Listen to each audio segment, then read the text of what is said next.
Well, hello everybody, and welcome to Steelbook Obsessed. My name is Jake. It's a very, very bright and sunny day. I've got the kiddos with me, and we are here at Barnes & Noble. Gonna hit up the Criterion 50% off sale. Gonna be buying the girls some books over summer break. Fun day. If you like this type of content, make sure you like the video, subscribe to the channel, all that fun stuff. I can't wait anymore. Let's go buy some Criterions, yeah? I have to say it has been very nice going to Barnes & Noble multiple times this year for multiple physical media sales that they've had, but nothing compares to the OG 50% off Criterion time. They have a nice little section of stuff to choose from here. Paris, Texas, I've never seen. It's on my list of ones to get, but that list is always growing because I just need these, and I only buy them when they're half off. They also have a wall, but there's not a lot of space on this wall. I mean, it takes up a lot of space, but it doesn't have a lot of actual product, which kind of stinks. It's cool for shots like this, but I don't think any of these movies I really needed, or I've already owned them. I own Raging Bull, for example. Going down here, Thief, but I think I'm going to pick up the Arrow Video 4K Thief as opposed to the Criterion. It's weird how all of these different movies are playing in different boutique labels as of late. I'm not a fan, or I'm not mad at it. I might be a fan of it. You get your choice. It's just weird. A24, still seeing A24 in Barnes & Noble is also weird. A cool weird. A thing I'm still getting used to, but I still love to see. I'm hoping for a 50% off A24 sale here very soon. But now let's get to the meat and potatoes of the Criterion collection section at Barnes & Noble. It used to be this entire area, and now it's just a third of what it used to be. It's kind of sad, but at least it's still here.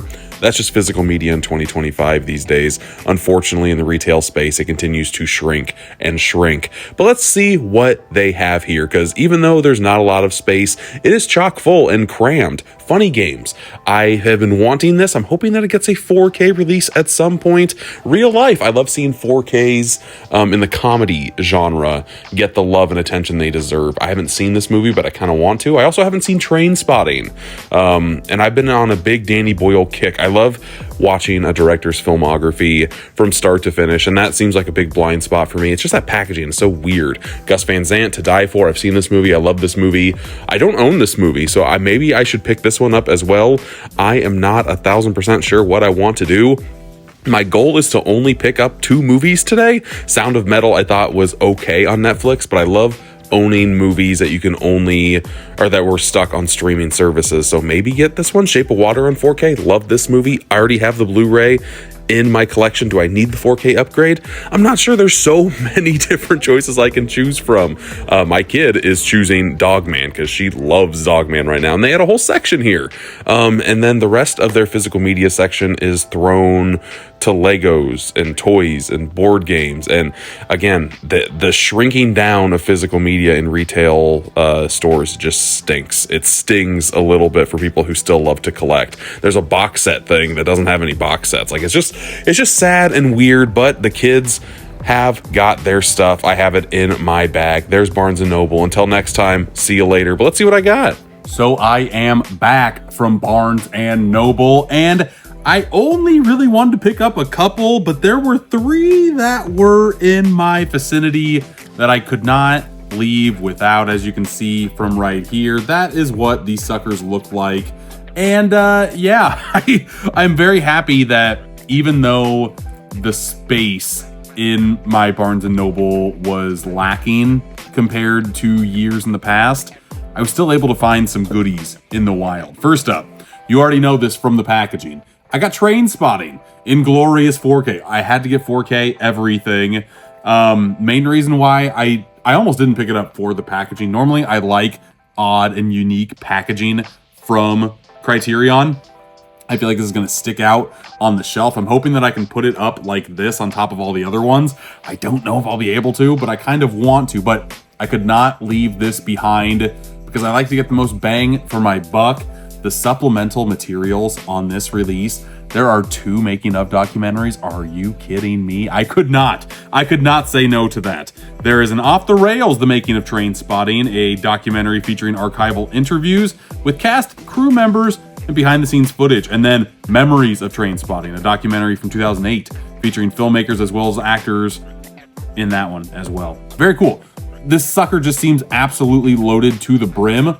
and I needed to have it. In fact, I kind of want to open this now. I don't have my slicer handy, so I'm hoping that I open it without damaging this kind of digipack packaging. I'll try to do it on camera so you all can see. Come on! Use my teethers maybe? I don't know. that was a good one. I just like skirted right by the camera lens. It's just the little things, people, in life. Okay, I finally got this sucker open. I don't know what the packaging looks like on this release. I have never seen this movie either. This is going to be a completely blind buy for me. Just got done watching 28 Years Later. Even though I wasn't the biggest fan of it, I still am a fan of Boyle, okay? I have never seen this movie, and I wanted to kind of rectify that a little bit. As you can see, like, the packaging here is just like an envelope almost. You kind of unfold it. I don't want to rip it, so I don't want to do it in camera since I've never actually... Okay, this is how you do it. You lift it up like so, boom, and then it just pokes out like that. You get some innards. You're going to see it for the first time just like myself. Okay, there's a nice little zipper effect. Oh no, that's a CD, but it kind of looks like a zipper from right there. So there is the disc, the 4K disc itself. I don't really know if I like having that in this type of packaging. A 4K with this, like 4K scratch so easily that I'm always nervous that whenever I take it out of any type of packaging like this, I'm gonna do more damage than not. And I don't like that fact. I thought they would have at least like places to put it. Like it's a digipack, but kind of like a second sight digipack to where like it has like plastic you can pop the discs into. It also comes with a booklet right here. Woo! This has been a blind spot for me for a very long time. And I'm glad that I'm gonna rectify that because I think I have the second one, believe it or not. I wanna say I got that at like a family video for stupid cheap. So yeah, I will be watching this sooner rather than later. Very, very excited to. And I think when I was like ripping the plastic off, it kind of like dented up there. I don't really care when it comes to Criterion. I care a little bit, I guess. I care more than I let on, damn it. It's probably gonna bother me. I'm gonna forget about it until I pull it out the next time around. The next movie I decided to get, I am a big fan of having 4Ks come out in the comedy genre. So I had to give Real Life a shot. I'm a big fan of Albert Brooks. I've never seen this one, and I've wanted to for the longest time. I am very new to his filmography, but the movies that I've seen, I've only seen a couple. This will be my third Albert Brooks movie, but the ones that I've watched, I've enjoyed. Also, whenever he pops up as an actor, I enjoyed that as well. Should I crack this open? Let's see if the teether method works.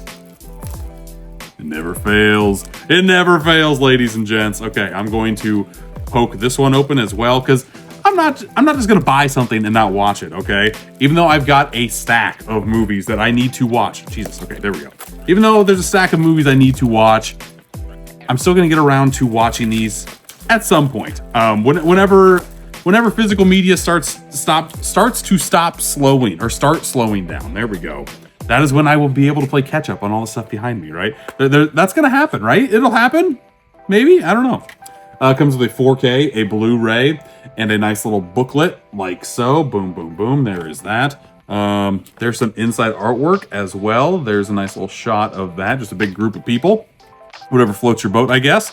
I try to buy as many comedies in 4K as absolutely possible because even though it's not the genre that you think of when like UHD comes to mind, I still like having it there. And one of my favorite physical media, my favorite physical media release of the year so far is a comedy. Which one is that? I think I'm gonna make a video for it. I have slowed down on my physical media reviews because I've been busy in other avenues for physical media. I will get into that later. But after watching said release, I feel like I need to make that video. But that's another day. Let's go on to the last Criterion I decided to pick up. This is a release from last year, if I remember correctly, and I was just waiting for a sale to go pick it up. Last time, the UHD was not in my store. Now it is, y'all. No Country for Old Men. Abso-frickin-lutely. Love this movie with a passion. I have seen this movie, even though it's been a very, very long time since I've seen this movie.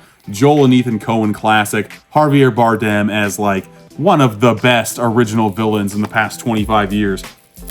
I wonder if this movie made the top 25 or top 100 movies of the past 25 years list. And it had to have, right? This movie is timeless. This movie is perfect. Wouldn't change a dang thing about this. Love the packaging on this release. If I can show it to you. If I can turn this disc. Okay, I think you'll get the gist. The discs are both sides of the quarter. Call it friendo. Oh my God. Very nice touch here. See, I feel like I only talk about Criterion movies during the actual sale, which, you know, shame on me, obviously. But that's really when I only buy them. I buy them, in July, like June, July, and I buy them in November. That's it. I want to pay $25 for my 4Ks, not $50. And they price it that way for a reason too. I feel like if I had to go out on a limb and just totally guesstimate the amount of sales Criterion does as opposed to the rest of the year, I bet they sell 70% of their total Blu-rays and 4Ks in the 2 months that Barnes & Noble has a sale. You'll get people that buy all of their stuff day one. For Criterion, a lot of stuff doesn't go out of print. So for me, it always pays to save, because sure, you might not get exclusive packaging. Like I know the Pinocchio, Guillermo del Toro's Pinocchio is sold out of like the 4K nose packaging. So either you find it randomly in stores or you just don't get it at all. I have a Scanners digipack from the Blu-ray days. So you can miss out on certain packaging, but the discs will always go back to like this standard case. And if that's the case, I'm okay with waiting and saving. That's the best way to bulk up your physical media collection. And if you're not doing that, I feel like that's just a tad bit silly. You can wait a couple of months. Go in your overflow stack behind you. Go to one of your favorite movies. Watch that instead. And wait until these beautiful movies go on sale. This will not be the last time I hit up this Criterion 50% off sale. I want to say the last day the sale is active is on my birthday, July 27th. I think that's right. I could be wrong. It might go until August, but if it goes like a full calendar month, then at least I can hit it up one more time before my birthday hits. And you know your boy's gonna go hard on his birthday. 3 movies, $75. That's just what these are. They never really lose value.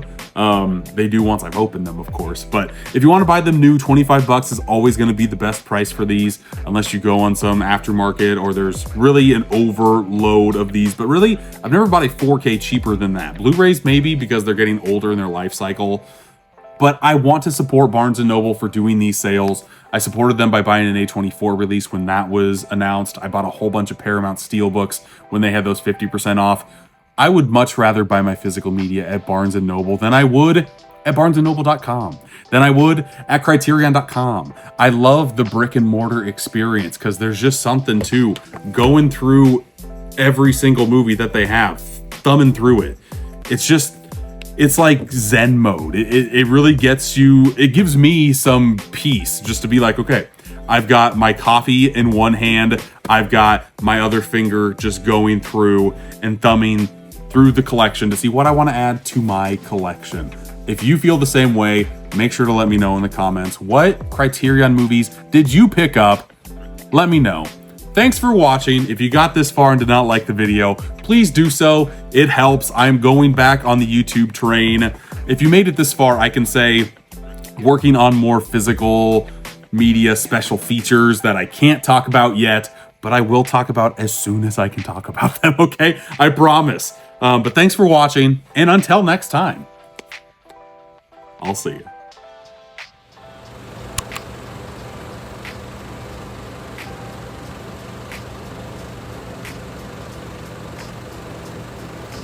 Hey everybody. Hey everybody. Look at my water bottle. I think I have to zoom it out a little bit. I mean, it's got some like frizzy edges because of how I've washed it. But look at this amazing water bottle. I love going and carrying this out. I just need to like get this part like laminated so it doesn't stick out like that. But if you made it this far, congratulations. You found the after credits section.